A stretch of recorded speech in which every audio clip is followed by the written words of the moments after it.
বাবার সাথে প্রায় ঘন্টাখানেক ধরে ব্যাংকে বসে আছি। বিরক্ত হচ্ছি খুব, যত না নিজের ওপর তার চেয়ে বেশি বাবার উপর। খুব রেগে গিয়েই বললাম, বাবা কতবার বলেছি অনলাইন ব্যাংকিংটা শেখো। বাবা বললেন, এটা শিখলে কি হবে? ঘরে বসেই তুমি এই সামান্য কাজটা করতে পারতে। শুধু ব্যাংকিং না, শপিংটাও তুমি অনলাইনে করতে পারো। ঘরে বসে ডেলিভারি পেতে পারো খুব সহজে। কিন্তু এই সহজ জিনিসটাই তুমি করবে না। বাবা বললেন, এটা করলে আমাকে আর ঘরের বাইরে বের হতে হতো না, তাই না? হ্যাঁ বাবা, তাই। এখানে এসে ঘন্টাখানেক অনর্থক বসে থাকতে হতো না। এরপর বাবা যা বললেন তাতে আমি নির্বাক হয়ে গেলাম। বাবা বললেন, এত সময় বাঁচিয়ে তোমরা কি করো? ফোনেই তো সারাক্ষণ ব্যস্ত থাকো। কবে শেষ দিন তুমি তোমার পিসির সাথে কথা বলেছ মনে আছে? 10 হাত দূরে প্রতিবেশী বৃদ্ধ অমিয় কাকার খবর রেখেছ? অথচ আপনজনের সাথে দেখা করতে আমরা এক সময় 10 মাইল পথ হেঁটেছি।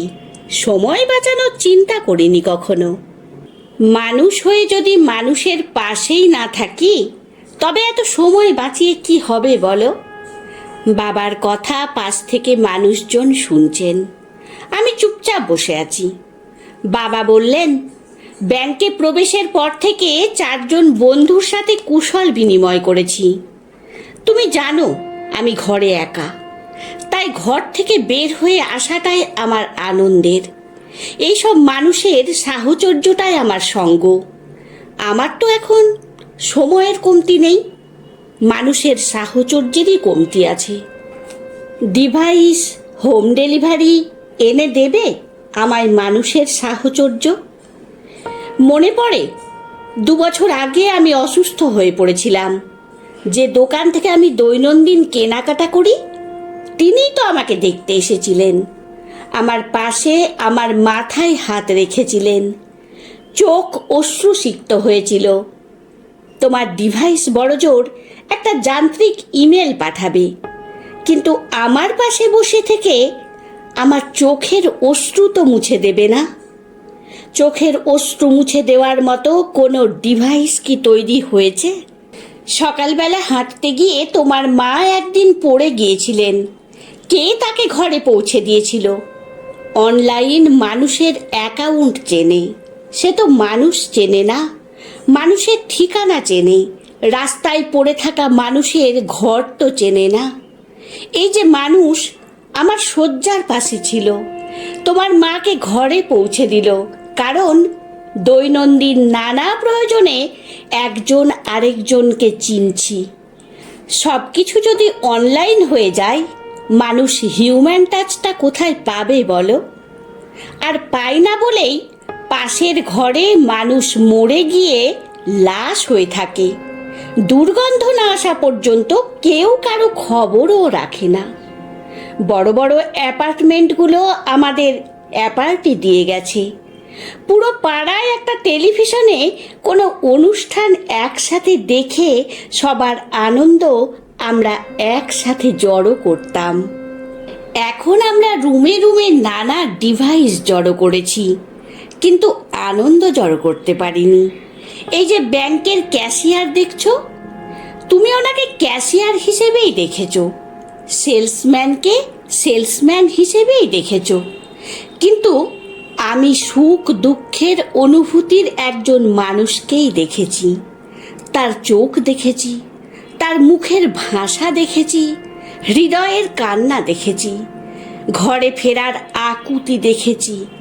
এই যে মানুষ মানুষকে দেখা, এটা একটা বন্ধন তৈরি করে। অনলাইন শুধু সার্ভিস দিতে পারে, এই বন্ধন দিতে পারে না। পণ্য দিতে পারে, পুণ্য দিতে পারে না। এই যে মানুষের সাথে হাসি মুখে কথা বলা, কুশল বিনিময় করা, এখানে শুধু পণ্যের সম্পর্ক নেই, পুণ্যেরও সম্পর্ক আছে।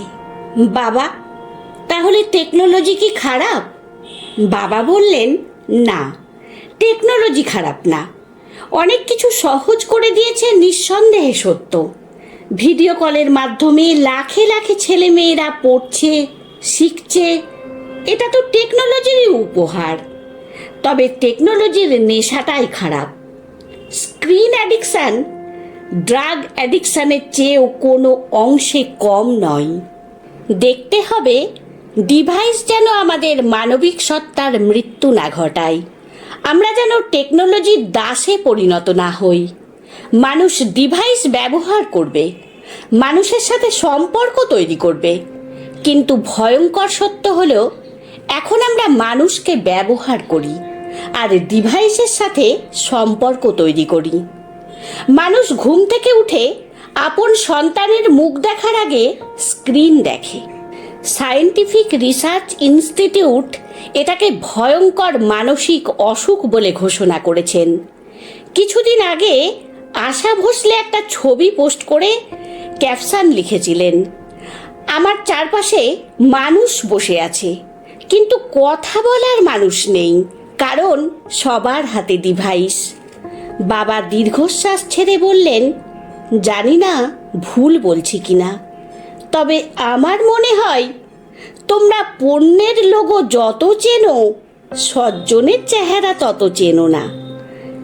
তাই যত পারো মানুষের সাথে সম্পর্ক তৈরি করো, ডিভাইসের সাথে না। টেকনোলজি জীবন না। Spend time with people, not with device. বাবাকে কাকু বলে কে একজন ডাক দিলেন। বাবা কাউন্টারের দিকে হেঁটে যাচ্ছেন।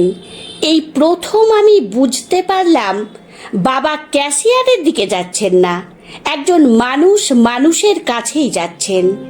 বাবাকে আমি অনলাইন শেখাতে চেয়েছিলাম, বাবা আমাকে লাইফ লাইন শিখিয়ে দিয়ে গেলেন। আপনাদের কাছে আমার একটা বিশেষ অনুরোধ, যদি চ্যানেলটিকে সাবস্ক্রাইব করে না থাকেন তাহলে দয়া করে চ্যানেলটিকে সাবস্ক্রাইব করুন। আর আমার গল্প পাঠ যদি আপনাদের ভালো লাগে তাহলে লাইক কমেন্ট করে জানাবেন।